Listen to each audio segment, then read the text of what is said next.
सतगुरुदेव की जय। बंदी छोड़ कबीर साहिब की जय। बंदी छोड़ गरीबदास जी महाराज की जय। स्वामी रामदेवानंद जी महाराज की जय। बंदी छोड़ सतगुरु रामपाल जी महाराज की जय। गीता जी अध्याय नंबर 4 के श्लोक 32 में बताया है कि वो परमात्मा पूर्ण ब्रह्म के द्वारा जो अपने मुखारविंद से जो ज्ञान अपने मुख्य ज्ञान में सच्चिदानंद घन की मुख्य वाणी में मुख यानी वाणी में अर्थात उसके मुख से उच्चारण जो तत्व ज्ञान है उसमें सब प्रकार का निर्णय दिया हुआ है। उसके अंदर सब विस्तार से बताया गया है कि वो जो साधना करते हैं वो ठीक है या नहीं है और वास्तविक साधना क्या है।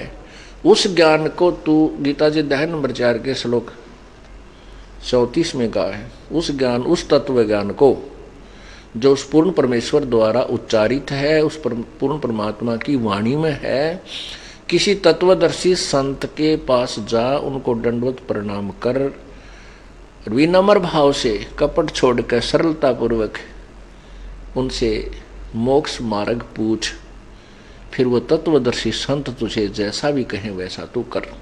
इससे सिद्ध हुआ कि ये ज्ञान जो है जिसके विषय में तत्वदर्शी संतों से पूछने के लिए गीता ज्ञानदाता कह रहा है, वो ज्ञान गीता ज्ञान से भिन्न है, वो गीता जी में नहीं है। इति सिद्धम। वो ज्ञान अब आपको कबीर परमेश्वर द्वारा गरीबदास साहिब जी का ज्ञान योग खोल देने के पश्चात ये समझो कि कबीर परमेश्वर ने अपनी वाणी और गरीबदास जी के अंतःकरण रूपी कंप्यूटर में शिफ्ट कर दी, फीड कर दी और फिर वो गरीबदास जी के अंदर से वो वाणी फिर कबीर जी की आज्ञा से ये सब तत्व ज्ञान प्रचार हुआ। ऐसा ही 600 साल पहले जो कबीर सागर की रचना हुई, कबीर परमेश्वर ने जो अपनी अमृतवाणी उसमें लिखी, उसमें स्पष्ट किया है कि संवत 1774 में, उसमें 75 गलती से लिखा है, संवत 1774 में मेरी महिमा की वाणी प्रकट होगी। वो 12वां पंथ होगा गरीबदास का, यानी गरीबदास जी के द्वारा मेरे द्वारा बताया गया यथार्थ ज्ञान की महिमा उनके द्वारा प्रकट होगी। लेकिन उन 12 पंथों में जिसमें गरीबदास पंथ भी इंक्लूड है और सब कबीर पंथ जितने 11 और कबीर पंथ हैं वो भी, उनमें यथार्थ ज्ञान ना होने से, यथार्थ वे ऑफ वर्शिप ना होने से, पूजा की विधि शास्त्र अनुकूल ना होने से वो 12 के 12 पंथ मोक्ष प्राप्त नहीं कर सकेंगे। उनके अनुयायी असंख्य जन्म भी मोक्ष प्राप्त नहीं कर सकेंगे। फिर परमात्मा ने कहा है कि मैं उस 12वें पंथ में मैं ही चलकर आऊंगा, उस 12वें पंथ में मैं ही चलकर आऊंगा और सब पंथों को समाप्त करके एक ही पंथ चलाएंगे। एक बार फिर पढ़िए उस कबीर सागर, पवित्र कबीर सागर को, क्योंकि परमेश्वर कबीर जी के मानने वालों की संख्या संसार में बहुत अत्यधिक है और वो अपने आप को कबीर पंथी भी कहते हैं और गर्व भी मानते हैं कि हम कबीर पंथी, लेकिन वो कबीर पंथी नहीं है, क्योंकि पंथ का अर्थ होता है जो मार्ग परमात्मा ने दर्शन किया है उसी मार्ग पर हम जा रहे हैं तो हम उसके अनुयायी, उसके पंथी हैं, और हम उसके विरुद्ध जा रहे हैं तो हम उस पंथ के पंथी नहीं हैं, हम उस दिशा में नहीं जा रहे हैं जिस दिशा की तरफ हमारे कबीर परमेश्वर ने संकेत किया हुआ है। ये देखिएगा कबीर सागर,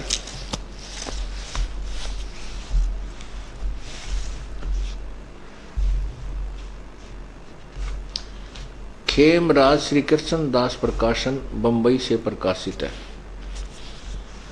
संपूर्ण 11 भाग। और इसके कौन हैं?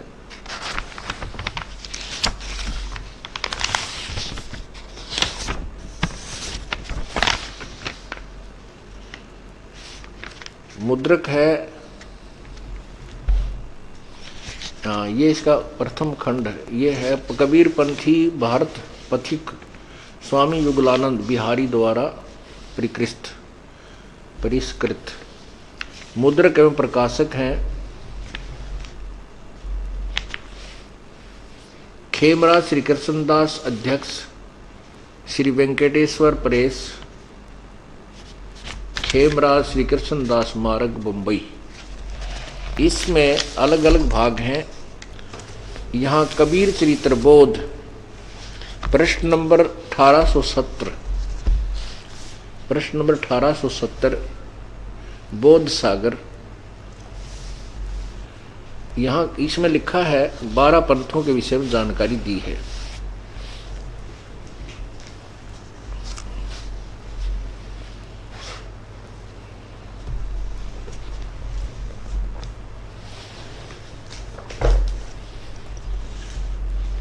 ये देखिएगा,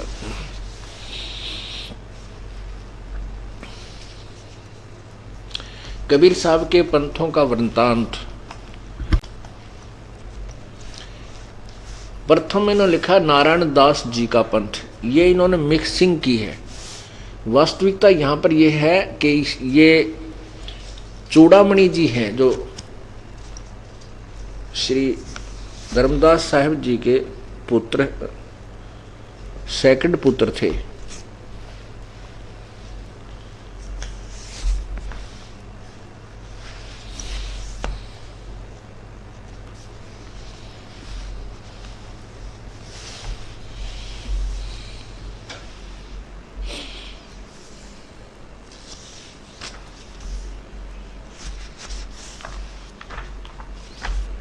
अब ये साथ साथ आपको दिखाएंगे तभी ये बात आपके समझ में आएगी। ये आपने 1870 कबीर चरित्र बोध देखिएगा, कबीर चरित्र बोध, ये पृष्ठ है 1871 और 1870 से प्रारंभ है। इसमें क्या लिखा है,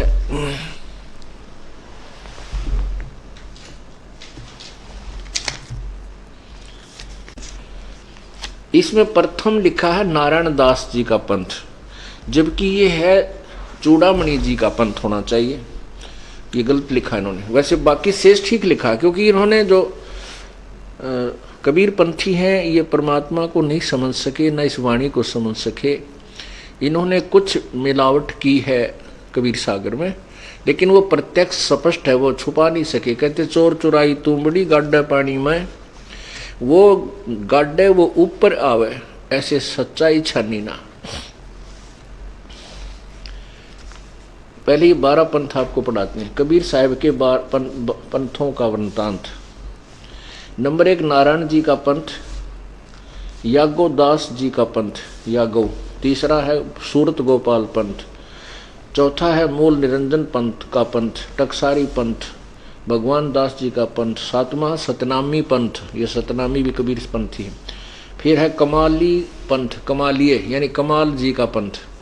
राम कबीर पंथ, प्रेम धाम की वाणी पंथ। 11वां है जीवा पंथ, 12वां है गरीबदास पंथ। ये है 1870 कबीर चरित्र बोध के 1870 पृष्ठ पर कबीर चरित्र बोध। ये अब इसी का वर्णन, यथार्थ वर्णन यहाँ देखिए जो कबीर साहब ने अपनी वाणी में फरमाया है। ये इन्होंने वैसे लिखा है, ये देखो, ये कबीर वाणी अध्याय है, कबीर वाणी पृष्ठ 136, ये पृष्ठ 136। और यहाँ क्या लिखा है, द्वादश पंथ चलो सो भेद। द्वादश पंथ काल फुरमाना। 12 पंथों में काल का ही फुरमाना यानी भक्ति विधि है। और भूले जीव न जाए ठिकाना, ताते आगम कह हम राखा, वंश हमारा चूड़ामणि शाखा। अब देखो, ये प्रथम, यहां से शुरू करेंगे। प्रथम जो ये प्रथम वंश है ना, ये चूड़ामणि जो है ये प्रथम पंथ है चूड़ामणि जी का, इन्होंने इसको छुपा दिया, थोड़ा सा फर्क क्या किया है। अब यहाँ लिखा है प्रथम जग में जागू भरमावे, बिना भेद वो ग्रंथ चुरावे, यानी प्रथम पंथ लिख दिया जागू का, जबकि यहाँ खुद लिख रहे हैं, ये देखो प्रथम नारायण जी का पंथ, दूसरा है जागू पंथ, यानी यागू पंथ, यागू दास कहो, जागू दास कहो। आगे देखो, दूसरा प्रथम जग में जागू भरमावे, बिना भेद वो ग्रंथ चुरावे। फिर है दूसरी सुरत गोपालई होई। अब दूसरा सुरत गोपाल दूसरा लिखा है, इसमें सुरत गोपाल को तीसरा लिखा, ये देखिए, ये तीसरा जागूदास प्रथम और दूसरा और तीसरा सुरत गोपाल। अब देखिएगा, अब इन्होंने लिखा है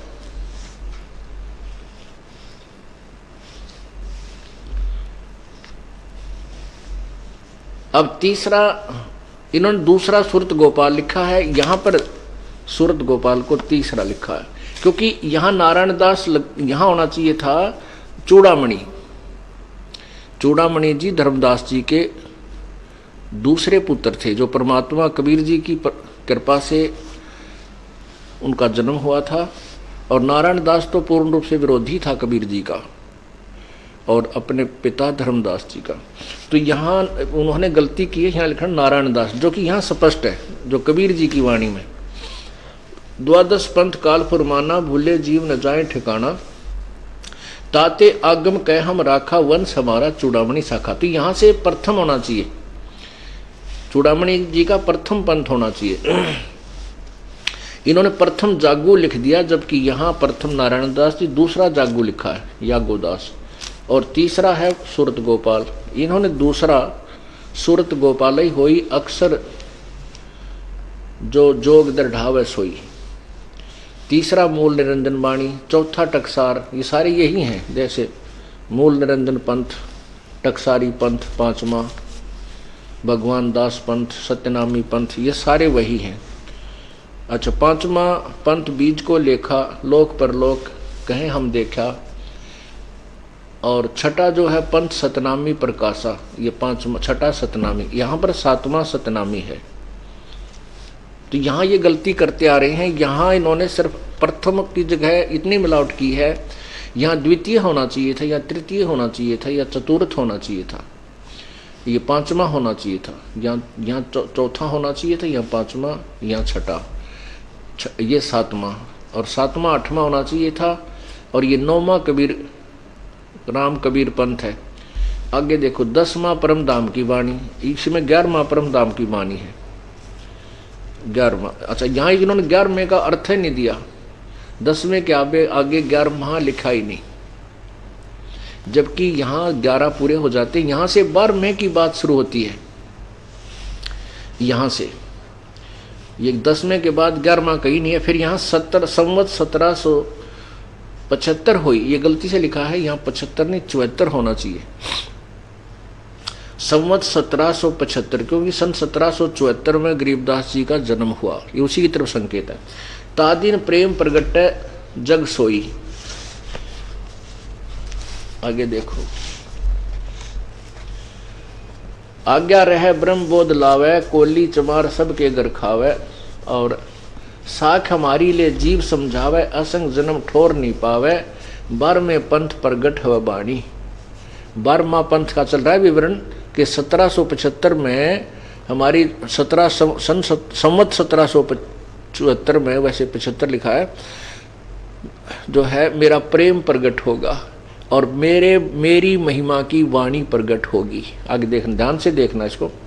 12वें पंथ प्रगट हो बाणी, शब्द हमारे की निर्णय ठानी, मेरे ही महिमा का ज्ञान जो समझ कोशिश करेंगे समझने की।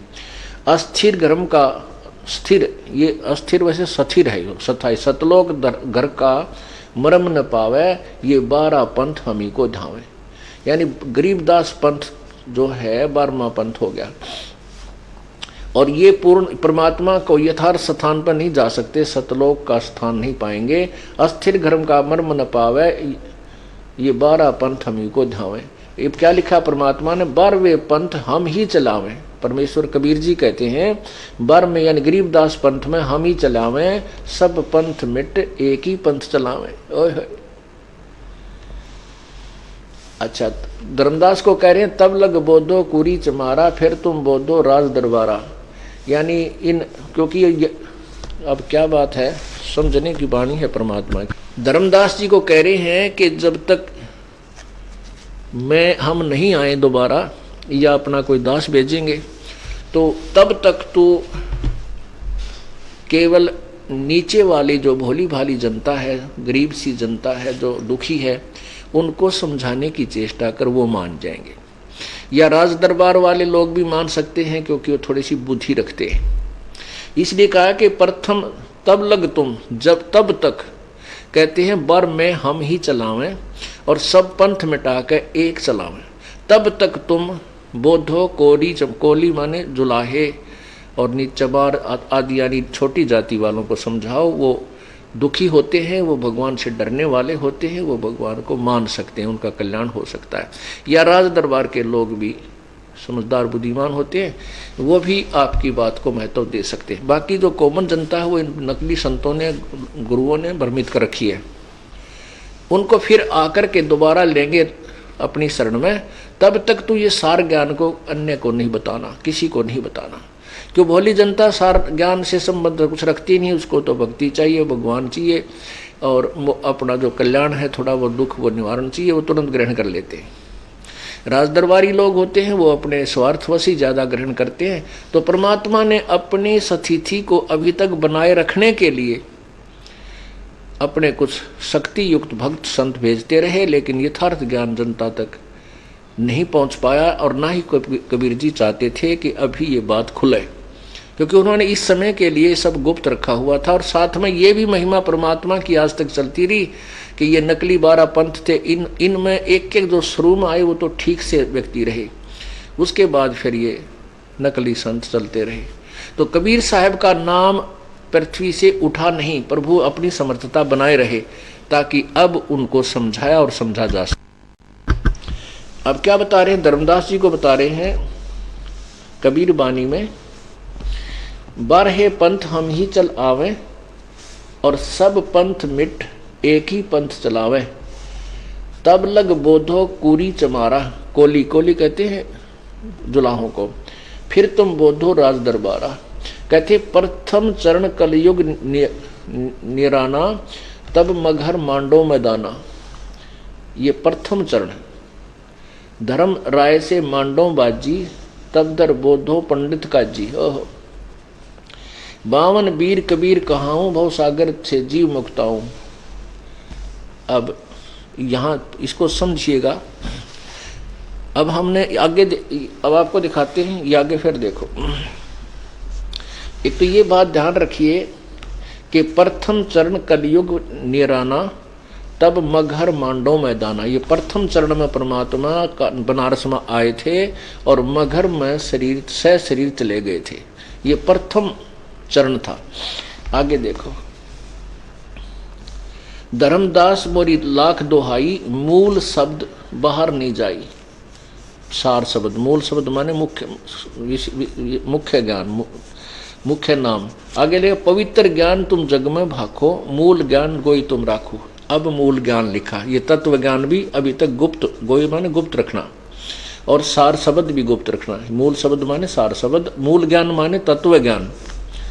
मूल ज्ञान जो बाहर पढ़ी, ओह, मूल ज्ञान बाहर जो पढ़ी, बिचली पीढ़ी हंस नहीं तरही। अगर ये तत्व ज्ञान इन नकली संतों का हाथ लग गया तो हम पहचान नहीं बता पाएंगे नकली और असली की। इसलिए मूल ज्ञान बाहर जो पढ़ी, बिचली पीढ़ी हंस नहीं तरी। ये बिचली पीढ़ी ध्यान रखो। 33 अरब ज्ञान हम बाखा, मूल ज्ञान गोए हम राखा। हमने 33 अरब वाणी बोल दी है, परमात्मा कहते हैं कबीर जी, लेकिन ये तत्व ज्ञान अभी तक गुप्त ही रखा है।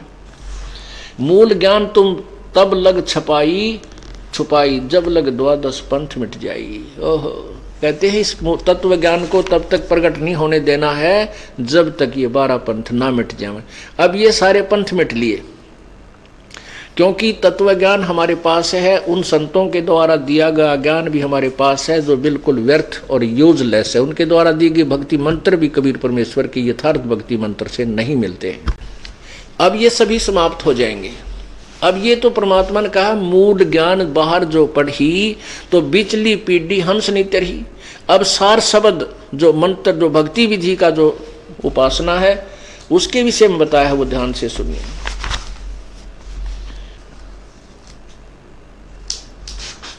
ये देखिएगा जीव धर्म बोध पृष्ठ 1937 पर सार शब्द के विषय में कहा है। सत्य कबीर वचन, कबीर परमेश्वर ने कहा है, सत्य कबीर वचन धर्मदास तो लाख दोहाई, सार शब्द बाहर नहीं जाई। वहां तो यहां देखिएगा, यहां तो कहा है मूल ज्ञान को, पवित्र धर्मदास मेरी लाख दोहाई, मूल शब्द बाहर ना जाए, ये सार शब्द संकेत है। फिर पवित्र ज्ञान तुम जग में भाखो, मेरी महिमा तो करते रहो लेकिन मूल ज्ञान तुम गुप्त रखो, ये मूल ज्ञान है। मूल ज्ञान जो बाहर पढ़ी, तत्व ज्ञान जो बाहर पढ़ी, बिचली पीढ़ी हंस नहीं तेरही। यहाँ तो क्या है मूल ज्ञान के विषय में 33 अरब ज्ञान हम बाखा, मूल ज्ञान गोए हम रखा। मूल ज्ञान यानी तत्व ज्ञान तुम तब लग छिपाई जब लग द्वादश पंथ मिट जाई। यहाँ सार शब्द के विषय में बताया है। जीव धर्म बोध ये है कबीर बानी और बोध सागर में 137 पृष्ठ पे, जो पहले आपको सुनाया 36-37 पे तत्व ज्ञान के विषय में। अब सार शब्द के विषय में है, ये है पृष्ठ 1937 और जीव धर्म बोध। अब देखना सार शब्द के विषय में कहा है, धर्मदास तो लाख दोहाई, सार शब्द बाहर नहीं जाई। सार शब्द बार जो पर ही बिचली पीढ़ी हंस नहीं तरही। अब ये सार शब्द के बारे में विशेष क्लियर किया है। धर्मदास तो लाख दोहाई, सार शब्द बार नहीं जाई। सार शब्द बार जो पर ही बिचली पीढ़ी हंस नहीं तरही।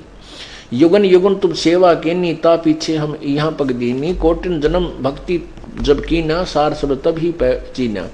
अंकुर जीव होए जो कोई, सार शब्द अधिकारी सोई। के जो खास जीव होगा, पहले का भक्ति युक्त होगा और अंकुरी होगा यानी हमारा भक्त होगा, वो सार शब्द का अधिकारी होगा। सत कबीर प्रमाण बखाना, ऐसा कठिन है पद निर्वाणा। अब यहाँ बिचली पीढ़ी का निर्णय हमने लेना है कि बिचली पीढ़ी ये अब चल रही है, इसका स्पष्ट किया परमात्मा ने। ये आप देखिएगा कबीर वाणी पृष्ठ 137 पर क्या कहा परमात्मा ने कि 12वें पंथ प्रगट हो बाणी। गरीबदास के 12वें पंथ में, गरीबदास वाले पंथ में मेरी वाणी प्रगट होएगी, शब्द हमारे की वह निर्णय ठानी। फिर उस गरीबदास जी के अनुयायी मेरे शब्द का निर्णय ठानेंगे, मेरी महिमा ज्ञान को विचार करेंगे, पर वो समझ नहीं सकेंगे इस तत्व ज्ञान को। इसलिए भक्तिहीन होकर के असंग जन्मों तक वो सतलोक नहीं जा सकते। ये देखो 12वें पंथ प्रगट हो बाणी, शब्द हमारे की निर्णय ठानी। स्थिर घर का मरम न पावे, सतलोक नहीं जा सकेंगे। ये 12 पंथ हम ही को ध्यान। ये कबीर तो करेंगे लेकिन वास्तविक ज्ञान उनके पास और भक्ति विधि नहीं होगी, इसलिए वो असंख्य जन्म, ओहो असंख्य जन्म ठोर नहीं पावे। फिर कहते हैं 12वें पंथ हम ही चलावे, हम ही चलकर आएंगे और सब पंथ मिट एक ही पंथ चलावे। अब क्या कहते हैं, प्रथम चरण कलयुग निर्याना, तब मगहर मांडो मैदाना। प्रथम चरण में कहते हैं मैं बनारस में आऊँ, क्योंकि बनारस में तो थे ही, और प्रथम चरण में कहते हैं मैं मगहर मांडो मैदाना, यानी प्रथम चरण जो है स्पष्ट कर दिया है कि मगहर में जो परमात्मा सहसीर गए थे वो प्रथम पीढ़ी थी। जब परमात्मा बनारस में आए हुए थे वो प्रथम पीढ़ी हमारी चल रही थी अपने कलयुग में। तो वो उस समय हमारे जो बुजुर्ग थे उस समय जो भक्त आत्माएं थी वो अशिक्षित थे, और शिक्षा केवल एक विशेष वर्ग ब्राह्मण वर्ग के पास ही उपलब्ध थी। उन्होंने भक्ति मार्ग को न समझा, केवल स्वार्थ मुख्य मान करके उन्होंने इस भक्ति को बर्बाद किया। परमात्मा ने यथार्थ ज्ञान समझाया, कहने की चेष्टा की, लेकिन उन स्वार्थी गुरुओं ने, ऋषियों ने, महर्षियों ने परमात्मा की महिमा को जनसाधारण तक नहीं जाने दिया। ये तो थी प्रथम पीढ़ी। और लास्ट की पीढ़ी जो तीसरी पीढ़ी, बिचली इसलिए लिखा है कि ये क्लियर हो जाए। अब ये बिचली पीढ़ी शुरू होगी। लास्ट की पीढ़ी जो कलियुग की होगी वो कृतघ्नी हो जाएंगे, कति भगवान भजे नहीं, और बहुत बुरा हाल हो जाएगा कलियुग के लास्ट में। सभी मांसाहारी हो जाएंगे, कोई मर्यादा नहीं रहेगी, मनुष्य को मनुष्य खाने लग जाएगा, ऐसा जुल्म हो जाएगा। तो कहते वो बिचली पीढ़ी तो कृतघ्नी, पिछली पीढ़ी तो लास्ट वाली पीढ़ी तो कृतघ्नी हो जाएंगे, और अब बीच वाली पीढ़ी जो अब चल रही है वर्तमान में, और ये हजारों वर्ष चलेगी, ये पार करने हैं। इन हजारों वर्षों में वो पुण्यात्मा परमात्मा पुनर्जन्म देगा उनको, जो परमात्मा के कोटे में, इस ब्रह्मांड के एक कोने में परमात्मा ने अपना एक विशेष स्थान राजदूत भवन की तरह स्थापित किया हुआ है। वहाँ उन पुण्यात्माओं को रखा हुआ है। अब वो पुण्यात्मा जो पुण्य कर्मों से परिपूर्ण होंगी, वो तुम्हारे घरों में जन्म लेंगी, तुम्हारे पुत्र या पुत्री रूप में। वो इतने सुख, उनके इतने पुण्य होंगे कि उनके काम भी बढ़िया चलेंगे, सारे समाज से न्यारे उनके सुख होंगे, और ये भक्ति करेंगे और बेड़ा पार करवा जाएंगे। इसलिए आपको तैयार किया जा रहा है कि आपके घरों में पुण्यात्मा आए। पुण्यात्माओं, अब आप परमात्मा के ऑपरेशन में हो। कुछ भक्त आत्मा कहते हैं क्योंकि ज्ञान तो है ही नहीं, समाज के लोग हमारे को ज़्यादा टॉन्ट कसते रहते हैं। जैसे लड़के का शादी होगी, लड़के लड़की की, एक बालक खराब हो गया गर्भ में, दूसरा भी खराब हो गया, तीसरा भी हो गया, और नाम ले रखा है, तो पड़ोसी तो कहेंगे, रिश्तेदार भी कहेंगे कि तुमने के नाम ले रखा, थारे वंश नहीं चल रहा है। लेकिन यह बात आपने बहुत गहराई से सोचनी होगी। परमात्मा ऐसी दुष्ट आत्मा को तुम्हारे घर जन्म नहीं लेने देंगे जो तुम्हें भक्ति बाधक हो, और काल चाहेगा कि ऐसा दुष्ट पैदा कर दो बेटा या बेटी रूप में, ना जीवे ना जीण दे। तो उनके संस्कार भी आपके जन्म गर्भ में आ गया तो उसका जन्म माना जाता है, उनको वहीं समाप्त करता रहेगा। ये परमात्मा का ऑपरेशन है। लेकिन आपकी बुद्धि इतनी संकीर्ण हो गई है कि हम चिंतित हो जाते हैं, नाम भी त्यागने तैयार हो जाते हैं, क्या रखा है वहाँ पर। और फिर भगवान अपने कोटे से ऐसी निर्मल आत्मा देगा कि आपकी सेवा भी करेगा, भक्ति भी करेगा, और उसके साथ उसके पुण्य होंगे कि उसके ठाठम ठाठ रहेंगे। पर इस ज्ञान को समझने में बहुत ज़्यादा समय आपको सत्संग में देना होगा, तब यह बुद्धि सेट होगी। और ऐसे प्रमाण है, वर्तमान में दिखा दूं आपको, हजारों की संख्या हमारे भक्तों ने नाम ले रखा है, उनका बेटा इतना दुष्ट पैदा हो गया जो जीवन जीण दे रहा, तंग करे, लड़ाई करे, गाड़ दे, भूंडा बोले, कई तनों के हैं कि एक रू बेटा रोज पीटे है। तो ऐसे को परमात्मा, अब अगर तुम सच्चे दिल से और दृढ़ रहोगे तो ऐसी आत्मा परमात्मा इस काल के दूत को आपके घर में प्रवेश नहीं होने देगा। उसके लिए आपने ज्ञान को आधार बनाकर और दृढ़ रहना पड़ेगा। उसके लिए परमात्मा कहते हैं, द्वार धनी के पड़ा रहे, धक्के धनी के खा, और 100 काल जखजोल ही पर द्वार छोड़ नहीं जा। तो अब क्या कह रहे हैं कि प्रथम चरण में तो मैं मगहर में सशरीर जाऊंगा, फिर आएंगे। अब ये बिचली पीढ़ी शुरू होगी, क्यों सब शिक्षित हो गए, पहले अशिक्षित थे। अब प्रसंग चल रहा है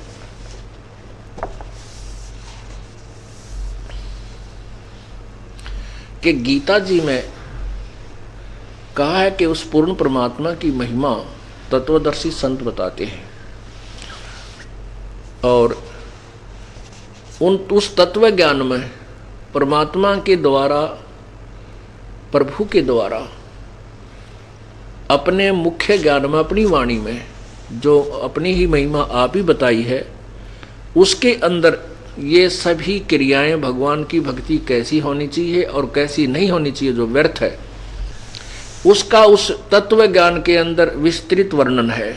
उसको किसी तत्वदर्शी संतों के पास जाकर समझ और उनसे फिर वो मार्गदर्शन प्राप्त कर। वही ज्ञान